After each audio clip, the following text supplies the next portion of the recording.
আহারে মিলন ভাই আমার কোলে দেখতে আল্লাহ রে মানসিক প্রতিবন্ধী। আল্লাহ রে আল্লাহ রে কি করে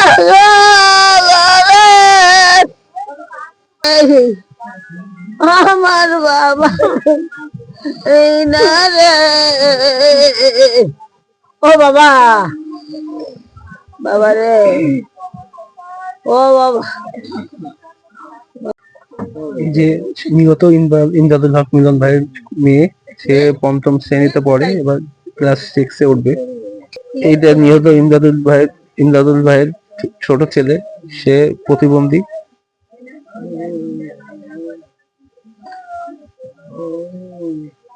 এটা মেয়ে, এবং বড় ছেলে এসএসসি পরীক্ষা দিবে এবার।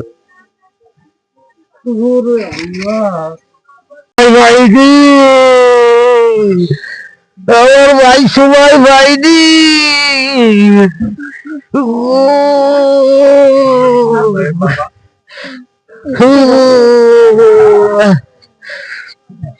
আপনারাই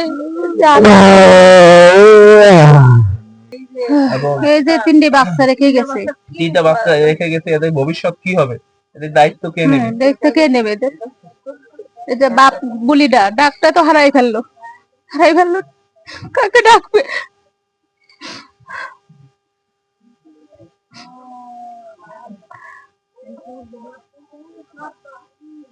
তার উপরে বহুবার নির্যাতন চলেছে, কিন্তু কোনো তার প্রতিকার হয় নাই। এর আগে একবার আমরা শুনছি যে প্রেস ক্লাবে ভাঙচুর হয়েছে।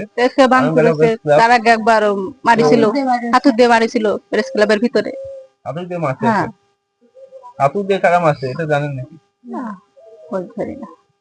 দুইবার আক্রমণ হয়েছে, এটা তৃতীয়বার। এরকম কাউকে মানে সন্দেহ হয় না যে তারা এটা না?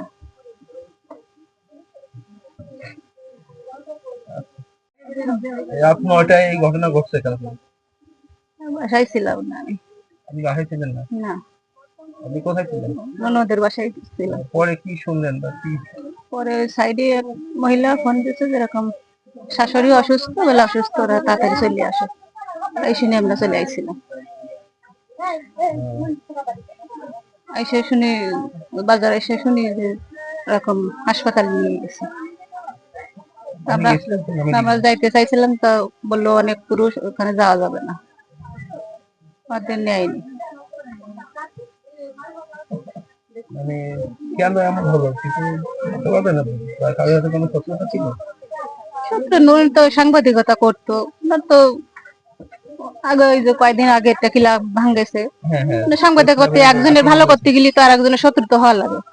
একজনে ভালো করে না, একজন ভালো করলে তো আর একজন, কে শত্রুতা সেটা তো বলতে পারবো না। মিলন ভাই কোন কোন পত্রিকায় কাজ করতে জানেন? বর্তমান সময় হ্যাঁ।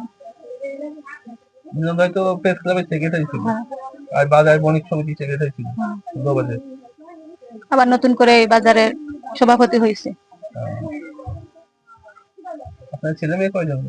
ছেলে মেয়ে 3 জন। বড় ছেলে 10-এ পড়ে? বড় ছেলে ওটা টেস্ট পরীক্ষা দিয়েছে, এসএস পরীক্ষা দিবে। মেয়েটা ক্লাস 6-এ পড়ে। আর একটা মনে হয় একটু প্রতিবন্ধী। 5 বছর বয়স। আশেপাশে কারোর সাথে কোনো শত্রুতা ছিল? কোনো, আপনি তো তার ওয়াইফ, আপনার জামাই কথা সেটা তো বাড়ি এসে বলে না। বাড়ি এসে বলে না তো কিভাবে বলবো? সে কারোকে বলে না, তোকে কিছু বলে না, নিজের কথা নিজের ভিতরে রাখে। ওকে জানতে দেয় না যে কি সমস্যা কি, বাড়ি এসে কোনো কিছু বলবে না। যাই হোক, এখন তো আপনারা চান যে এই সুস্থ বিচার হোক, এই শাস্তি ভোগ করুক, আইনে আওতায় আইনে। ছেলে মেয়েকে, সাংবাদিক হচ্ছে জাতির বিবেক, চতুর্থ স্তম্ভ দেশে, তাদের উপর এইভাবে আক্রমণ, এটা কোনোভাবে মেনে নেওয়া যায় না। আপনার দুলাইয়ের আগে একবার আহত করে ইমদাদুল ভাইয়ের কাকি হলো। কাকি? হ্যাঁ, ইমদাদুলের কাকি। তো প্রথম কি হয়েছে?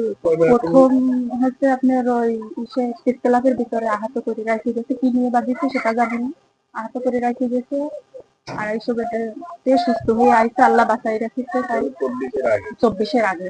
তারপরে ক্লাবে আগুন দিয়েছে, যারা আগুন দিয়েছে তারা আবার বাড়িতেও আসছে কিন্তু পায়নি। তারপরে এবার তো একবারে শেষ করে দিয়েছে। আমি হচ্ছে এনামুল গাজী, আমার বাসায় পাশেই, ইমদাদুল ভাইয়ের বাসার ওই পাশে। বিষয়টা হচ্ছে কালকে রাতে জনকঙ্কিত ঘটনাটি ঘটেছে। এর জন্য আসলে আমরা কেউ এই বিষয়ে জ্ঞাত না যে কে বা কারা তাকে মেরে দিয়ে চলে গেছে। এই বিষয়ে আসলে আমরা কেউ জ্ঞাত না। কিন্তু তার ব্যক্তি জীবনে তার স্ত্রী এবং 3টা ছেলে মেয়ে আছে, একটা বাচ্চা। আপনারা হয়তো বা জানেন যে প্রতিবন্ধী, বাচ্চাটা শারীরিক প্রতিবন্ধী এবং মানসিকও প্রতিবন্ধী। ঊর্ধ্বতন কর্মকর্তাদের কাছে এটাই আবেদন যে এই বাচ্চাগুলোর যে 3টে ছেলে মেয়ে আছে, একটা ছেলে একটা মেয়ে এবং আর একটা ছেলে প্রতিবন্ধী, এদের জন্য সরকারিভাবে কোনো আর্থিক সহায়তা দেওয়া হয় এবং তারা যেন জীবনযাপনের ক্ষেত্রে তারা যেন বাবার এই কষ্টটাকে যেন কাটিয়ে উঠতে পারে, এটাই আমরা ঊর্ধ্বতন কর্মকর্তাদের কাছে দাবি করছি। আচ্ছা, তুমি তো সাংবাদিক ইমদাদুল হক মিলন ভাইয়ের ছেলে। আর পাস করা লাগবে না, এতদিন কাজ দাম করতে পারেন না, এখন আর করা লাগবে না আপনাদের। কালকে রাতে 2-3 বারটা যদি হামলা আর পরে যদি আপনারা নিরাপত্তা যদি না দিতে পারেন, সঠিক জানি না। তাহলে এখন আর কাজ করে লাভ কি আপনাদের? কালকে আমি বাসায় ছিলাম, তখন বাসা থেকে পরে শব্দ শুনছি, ভাবছি এই জায়গায় বিয়ে হচ্ছিল, ভাবছি বাড়ি ফুটাইছে। পরে কে যেন বলছে যে যে তোর বাপরে কাকারে গুলি করছে। সেটা শুনে আমি দৌড়ে বাজারে গেছি। বাজারে যে এই যে বাজারে কিছু নাই, খালি ওই জায়গায় রক্ত আছে আর কিছু পুলিশের লোক ওই জায়গায় দাঁড়ায়, মানে এভাবে দাঁড়ায় রয়েছে। তাই দেখে আমি বলছি কোন জায়গায় নিয়ে গেছে, 250 বেড নিয়ে গেছে। আর 250 বেড ওই জায়গা থেকে গেলাম, যাই দেখি আমার মিলন ভাই তো পেশ করে আলমগাটা পেশ করে। আলমগাটা প্রেস ক্লাবের সেক্রেটারি। আচ্ছা, এইবার শোনো বাবা, কি হয়েছিল? আমি বাজারেতে বন্ধ করে নজর দোকানের ওই জায়গায় ভাই, আমি কাছে বাড়ি যাবেন না, তার কাছে চলো। এর মধ্যে দেই যে এই আমাদের বাড়ির সামনে রোডে তমিজ ভাইয়ের দোকানে লালু ভাই, দিবাদা, তারপরে দিনেশ দা, পরিমল দা, সবাই বসা। ভাবতেছি সব তো আমাকে নিজেকে লোক। ভাইয়া কইছে তাহলে আমি চাটা খাইয়ে আসি। চাটা খাইয়ে এসে আমি কইছি তাহলে আমি দাঁড়াই। না, দাঁড়াতে হবে না, আমাকে সবাই তো রয়েছে। এর মধ্যে আমি বাড়ি এসে হাত মুখ ধুয়ে যেই খাটের পরে বইছে, এর মধ্যে শব্দ। আমার মা করছে কিসের শব্দ আব্বা?